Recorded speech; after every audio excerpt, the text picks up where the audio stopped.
Sometimes I dey feel say she dey feel the same way I do, but she dey call me brother. I know they bab that thing, cause sometimes we dey act like lovers. Amoureux de l'élevage, bienvenue dans cette nouvelle vidéo, les chroniques d'élevage leader. Aujourd'hui, nous sommes du côté d'Edea, dans la ferme d'un de nos apprenants de la diaspora, qui nous a contactés parce qu'il a pratiquement plus de 200 hectares ici à Edea et il a décidé de se lancer dans l'élevage parce qu'en réalité, il fait déjà l'agriculture ici, il y a de cela plusieurs années. Donc, c'est depuis l'année passée que nous suivons ce projet. Ici, il a un projet de plus de 100 hectares de palmiers à huile, plus de 100 hectares de bananiers plantains. Il fait aussi dans la production des lignames et du maïs. Donc, il a déjà pratiquement 10 hectares de maïs. 10 hectares de maïs plantés sur le site pour préparer le lancement de la production animale. Parce que nous sommes ici présentement pour l'implantation du bâtiment. Donc, étant donné qu'il faisait dans l'agriculture depuis plusieurs années, il a constaté que l'agriculture, en réalité, il investissait beaucoup. Il investissait beaucoup sur le site. Et il n'avait pas de retour sur investissement. Raison pour laquelle il nous a contactés. Nous l'avons proposé de lancer la production de poulets de chair. Ce qui doit lui permettre d'avoir un retour sur investissement rapidement. Parce que chaque fois, il ne doit pas seulement envoyer l'argent au pays pour payer ses employés. Déjà, une fois que s'il lance une production de 5 000 poulets de chair, il peut facilement gagner plus d'1 million le mois. Ce qui permet déjà de gérer la charge salariale de son entreprise. Parce que lui disait que chaque mois, il est en train d'envoyer l'argent au pays pour payer les employés, pour suivre les plantations. Parce que vous savez que la majorité des plantations commence à être rentable à plus d'1 an. Comme par exemple le palmier à huile. Le palmier à huile, on commence à parler de rentabilité à plus de 4 ans. Vous-même, vous voyez déjà, si vous faites dans ce projet, le temps que vous allez investir, payer les employés. Donc, il est toujours important pour vous de multiplier vos activités. Donc, raison pour laquelle il nous a contactés. Il a suivi sa formation et il a envoyé 2 de ses employés dans notre ferme du côté de PK27 et PK30 pour suivre une formation pratique. Donc vous devez savoir que l'avantage de la formation pratique, c'est que les apprenants, eux, ils viennent sur le site, ils se forment en élevage de poulets de chair, de poulets pondeuses, de poulets brahma ou les poulets africains. Ils se forment aussi en porciculture, en provanderie. Ils apprennent la gestion de la provanderie. Donc lorsqu'on fait le cours théorique, après on passe à la pratique directement et les apprenants sur le site, ils suivent une bande du début jusqu'à la fin. Donc, c'est un peu l'avantage de la formation pratique là-bas. Donc, présentement, ces enfants sont ses employés. 2 de ces employés sont en formation chez nous, à la ferme, formation pratique. Et nous sommes sur le site pour l'implantation du bâtiment. Donc, d'ici quelques mois, le technicien étant déjà sur le site, ayant déjà débuté avec les travaux, il doit achever avec le bâtiment. Et les enfants, à la fin de leur formation, vont venir ici directement pour le lancement du projet. Donc suivez cette vidéo jusqu'à la fin et ce qui est sûr, vous aurez toujours un plus que vous allez gagner. Donc nous sommes là avec le technicien qui doit réaliser les travaux sur le site. Bon, lui va un peu expliquer le bâtiment qui a été prévu ici. Ok. Donc, avant on avait prévu les bâches en haut. Au milieu le grillage, les bâches en haut, au milieu le grillage, en bas les planches. Mais on a changé le modèle. Maintenant, les planches en bas, les bâches, le grillage au milieu et là-bas en haut, la charpente. Oui. Donc, comme je disais, étant donné qu'il y a le bois sur le site, on peut utiliser d'abord, on peut d'abord faire un bâtiment provisoire, comme j'ai dit là. Donc, 3 rangées, c'est bon, non? 3 rangées. Après 3 rangées, on met directement le grillage. Voilà. Et après le grillage, on met une fois la charpente et la tôle. C'est ça, non? Voilà. Oui. C'est en train de te dire, ici, là, la porte doit plutôt être à l'entrée comme ça. On se comprend, non? Oui. Parce que voilà le logement là-bas. Oui. Il ne peut pas quitter le logement. Il contourne le bâtiment avant de venir dans le bâtiment. Tu vois que c'est trop de travail. Ça veut dire que quand il quitte dans le logement, il entre directement dans le bâtiment ici à l'entrée. Tu vois ce que j'ai dit, non? Oui, je ça veut dire que tu annules où tu as mis la porte là. Voilà. Maintenant ici tu mets le deuxième portail. Parce que le bâtiment est grand. Le bâtiment c'est sur 500 mètres carrés. Donc, par exemple, ça va prendre 5000 poulets de chair. On se comprend, non? D'accord, d'accord. 5000 poulets de chair ou 2500 à 3000 pondeuses. Et il ne peut pas quitter là. Il part directement loin au fond. Ça veut dire que c'est bien quand il y a une entrée d'abord qui est proche là. Et il y a une deuxième porte là-bas. On se comprend bien, non? D'accord, d'accord. Il faut annuler les portes que tu as fait. Et j'ai dit qu'au niveau des bâches que vous avez prévues là, il n'y a pas de bâches. Ça veut dire que c'est le grillage qui commence. Une fois que tu finis avec les planches, tu prends le grillage directement. Voilà. Ça te laisse en haut. On se comprend, non? Je comprends. Non, je ne sais pas si tu as bien compris. Parce qu'il ne faut pas que je vienne sur le terrain. Ça va, non, ça va. Hein? Tu as bien compris, non? C'est bon. Il ne faut pas qu'ils viennent ici après et voir que tu as fait autre chose. Non, c'est pas bon, vraiment bien. C'est bon, hein? c'est bon. Voilà. Si. Ok. Ça. Et l'autre, c'est les lanterneaux, voilà. Voilà, les lanterneaux, c'est, tu vois comment on a bien dessiné là. C'est le demi-toit qu'il doit avoir en haut. Oui. Et bien précisé. Et le à 20. Voilà. Donc il faut bien préciser ça comme ça là. Et ici là, ça doit pas être très haut. Hein. Jusqu'au 20. Oui, 20 ou au trop 0,5. 0,5 c'est même trop. Au trop 20.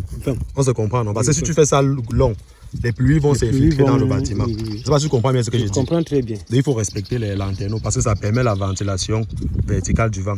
Là-bas, on ne ferme ça rien. permet la ventilation verticale. Voilà. Donc ça permet une bonne ventilation du bâtiment. Donc les odeurs qui quittent du bas montent vers là, ça s'échappe. Voilà. On se comprend, non? Je comprends. Ok. Donc nous avons déjà effectué une descente ici sur le terrain pour le choix du site et pour donner l'orientation du bâtiment. Et le technicien a fait son devis et il a commencé avec les travaux. Donc présentement, nous avons encore effectué une descente sur le terrain pour voir réellement si les travaux se passent dans de très bonnes conditions et pour vérifier si le technicien est en train de construire le bâtiment dans le respect des normes zootechniques. C'est pour ça que nous sommes là encore pour un petit rappel. Donc le bâtiment que nous avons prévu ici, c'est un bâtiment de 500 mètres carrés.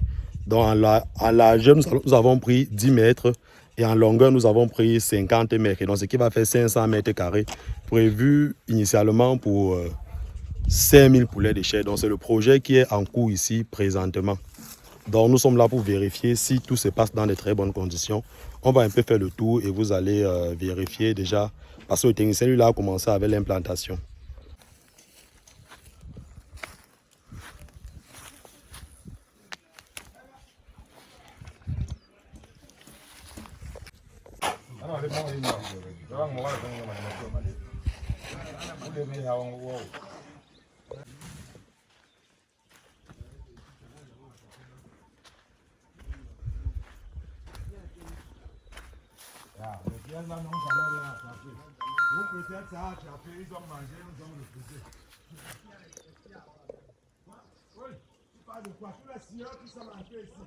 Nous sommes là présentement en présence du technicien qui suit cette plantation. Il est ici depuis pratiquement déjà 2 ans et c'est lui qui a effectué tous les travaux que vous avez vus en vidéo. Donc il est la personne la mieux indiquée pour nous conseiller. Monsieur Nicolas, comment allez-vous? Je vais bien, monsieur Elouche. Il faut parler un peu fort. Je vais bien, monsieur Elouche. Oui. J'apprécie déjà le travail que tu effectues ici parce que chaque fois que je viens ici, je constate qu'il y a un petit changement et c'est toi le technicien en place ici qui fait le programme de travail. Bon, là maintenant nous sommes dans votre pépinière de palmier à huile. Bon, si moi je te dis que je veux me lancer dans une activité, toi tu peux me conseiller l'activité du palmier à huile, pourquoi? Je peux vous conseiller de vous lancer dans le palmier à huile juste pour quelques petits avantages liés aux charges. Puisque pour produire le palmier à huile, dès que tu as déjà ta pépinière, dès que tu te plantes déjà, tu as l'élagage et le rabattage à faire. L'élagage, c'est au trop 2 à 3 fois par an. Oui, 2 à 3 fois par an. Disons, après chaque 3 mois, après chaque 4 mois, tu fais le rabattage. L'élagage, c'est 1 fois. Et au niveau de la production, c'est comment elle est rentable? Pourquoi le palmier à huile est-il rentable? Non, plus rentable, très rentable. Puisque quand tu fais la balance, entre les coûts de production et le rendement, tu sens que ça nourrit son homme. Et surtout quand tu as à plus de 5 à 10 hectares. 5 à 10 hectares. Bon, si je comprends bien, la culture de palmier à huile commence à être rentable à partir de 5 hectares. De 5 hectares. Bon, ici, tu as prévu combien de plants par hectare? Ici, j'ai prévu 150 plants par hectare. 150 plants par hectare. Ah, ok. C'est la norme ou c'est... Non, c'est la norme. C'est la norme, 150 plants par hectare. Ah, ok. Bon, quels sont les avantages de la production du palmier à huile même? Parce que moi, depuis là... Au niveau de la production du palmier à huile, dès qu'on est déjà en production, en temps normal, le palmier à huile entre en production à 3 ans après avoir planté. Oui. Mais on commence à récolter après 5 ans. Après 5 ans. Oui. Là, c'est juste pour mieux donner, pour que le plant ait un bon diamètre. Oui. Et à l'avance, ça donne les plus gros fruits, Oui. les plus gros régimes. Tu peux avoir la quantité d'huile qu'un hectare peut produire. Ça dépend. Là, ça dépend de la production. Ça varie, oui. Oui. Le tonnage, ça varie dès 7 ans. Oui. Le tonnage varie à partir de 6 tonnes. Oui. Donc à partir de 6 tonnes dès les premières productions. Oui, dès les premières productions. On a partir de 6 tonnes. Et le tonnage monte jusqu'à 15. 15. Et le palmier à huile, on peut produire ça pendant combien d'années? C'est une plante pérenne. Oui.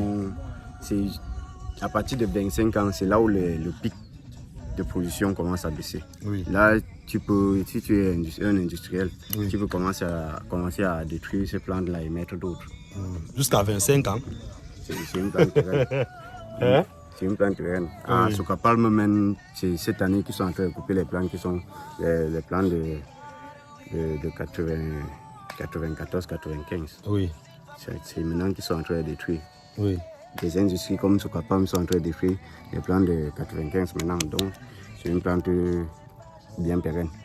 Et au niveau des... Il faut parler fort, monsieur Nicolas. Au niveau des je peux dire quoi? Des produits Oui. sortant des palmiers à huile, on a d'abord l'huile. Oui. Après avoir récolté les régimes. Parle fort, monsieur Nicolas. Après avoir récolté les régimes, on extrait l'huile.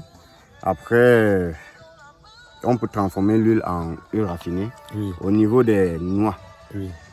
au niveau des noix, maintenant, on peut transformer les noix et on extrait l'huile de palme. Oui. Non, l'huile de palmiste. L'huile de palmiste, L'huile de palmiste. palme, c'est Oui. l'huile rouge. Oui. On extrait l'huile de palmiste. Oui. Et les toutou. Il y a le dérivés toutou de qui ça, c'est le toutou de palmiste auquel Oui. on utilise Pour les animaux. pour les animaux. Oui. Donc, ça montre que en faisant dans le palmiste, tu peux aussi associer l'élevage et d'autres dérivés de la palmeraie t'aider dans ta ferme. Tu m'as même dit tout à l'heure qu'on utilise aussi ça pour fertiliser le sol. Oui, les fibres. Les fibres, on utilise les fibres pour fertiliser. C'est riche en quoi? C'est riche en phosphore. En phosphore. Ah, ok. Bon, merci beaucoup. Hein. Tu as encore d'autres choses à préciser? Oui, on t'écoute. Puisque même dans la pépinière des palmiers, on utilise les fibres venant des pressoirs pour fertiliser. Pour fertiliser le sol. Mais tu as aussi oublié une bonne chose. Tu as aussi oublié qu'avec les palmiers à huile, on produit du bon vin. Il y a le bon vin de palme qu'on produit en fin de production. Là, c'est après les 25 ans, quand tu veux déjà détruire ton palmier. Oui, mais si j'ai aussi soif, je peux produire pour vendre. Je peux vendre aussi mon vin bas. Généralement, c'est plus rentable quand c'est déjà à plus de 25 ans. Alors, tu extrais le bon vin que tu vends aux gens. Juste après avoir extrait le vin, c'est après quelques mois, peut-être un mois, tu perds le tronc. Okay. Donc là, c'est la fin. Bon, on va un peu faire le tour, tu vas un peu nous présenter ta pépinière. Bon, ces plants-ci, ils ont quel âge, monsieur Nicolas? Lesquels? Les plants que nous sommes en train de filmer là, oui. C'est très simple. Pour connaître l'âge d'une plante de palmier, on compte sur ses feuilles. On compte sur ses feuilles. Bon, alors, on prend quel plant? Prends ça là. Oui. Là, c'est le premier feuille auquel ça vient de. Ah, le fort, monsieur Nicolas. Le premier feuille ici vient de l'irade, donc on ne compte pas sur là. Oui. On a 1, 2, 3, 4, 5, 6. Oui. Donc, c'est les plantes de 6 mois. Ah, dans le nombre de feuilles représente le nombre de mois que le plant a. À chaque mois, quand les plantes se développent normalement, à chaque 1 mois, il y a les feuilles. Il y a les feuilles. Et ici, là, ça, c'est une pépinière de combien de plants? On a environ 7 à 8 000 plants. 7 à 8 000 plants ici. Waouh. Waouh, c'est pas un petit projet. Et là, c'est plus développé. Ça veut dire que les plants là sont plus âgés que ceux-ci. Oui. Ah, ok. Ça veut dire que tu vas commencer par piquer ceux-là. Ceux-là sont déjà prêts à planter. Oui. Ah, ok.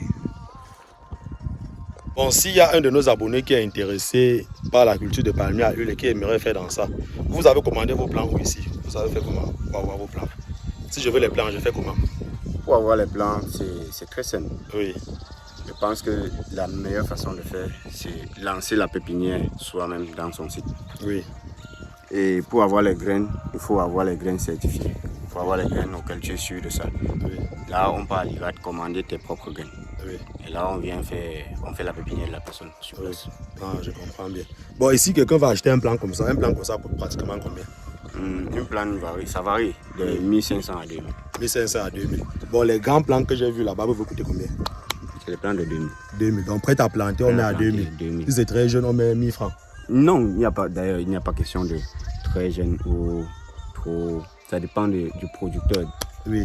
Ça dépend du producteur. Vous savez que la production, tant c'est grand, les coûts de production sont faibles. Oui. Et là, la personne peut combiner et il se retrouve à vendre la plante même à 1500. Là, c'est lui qui produit, il sait comment il a combiné ses coûts de production. Okay. Donc, si je comprends bien, pour ceux qui veulent les plants, c'est mieux de se diriger tout simplement à l'IRAD. Ils prennent les graines, ils font eux-mêmes les pépinières. Ouais. C'est ça. Ok, merci beaucoup, monsieur Nicolas. Et là, comme vous pouvez observer en vidéo, c'est la production des bananiers plantains. Bon, nous, on n'a pas encore suffisamment les moyens, on n'a pas encore le drone pour mieux vous filmer la plantation et vous présenter. Donc, le projet ici, c'est de produire au moins les bananiers plantains sur 100 hectares au moins. Et là, c'est la lampe solaire de 200 watts. Donc, comme vous pouvez observer, là, c'est déjà en train de signaler. Donc, ça va s'allumer le soir dès 18 h. Ça va s'éteindre le matin à 6 h. Donc, lorsque le soleil sort, ça s'éteint directement et ça commence à charger. Donc, voilà sa petite plaque pour gérer son autonomie. Donc, c'est ça que nous voulons mettre présentement sur le toit. On voit ça là-bas. Ici, là, c'est le lampadaire solaire. Donc, sa plaque est incorporée là directement, comme vous observez. Et là, voilà le lampadaire.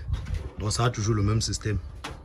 Ça s'allume le soir dès 18 h et ça s'éteint le matin à 6 h au lever du soleil. Donc, voilà, ça c'est le lampadaire que nous allons fixer. Donc, ici, ça a sa plaque incorporée directement. C'est ce système de lampadaire que nous vous conseillons généralement pour les zones reculées. Donc vous pouvez acheter comme ça plusieurs que vous mettez dans votre exploitation. Donc vous achetez un lampadaire, ça n'a pas besoin de câble, de rien. Ça s'allume seul, ça s'éteint seul et ça éclaire très bien. Oui, donc voilà la lampe que nous avons installée dans le logement des employés. Donc en soirée, elle va s'allumer seule. Mais ils peuvent aussi utiliser la télécommande, comme vous voyez là présentement, pour allumer en journée. Donc lorsque tu appuies, ça s'allume en journée. Et tu peux éteindre. Mais déjà en soirée, ça s'allume seul. Comme vous pouvez observer, elle est en train de charger. Oui, c'est ça. Oui, là, c'est le lampadaire solaire qui a été installé. Donc, ça va éclairer en soirée et ça va s'éteindre en journée.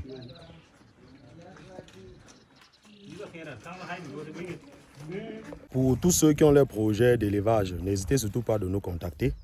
Nous sommes disponibles et ensemble, nous allons vous aider à mieux réussir votre projet.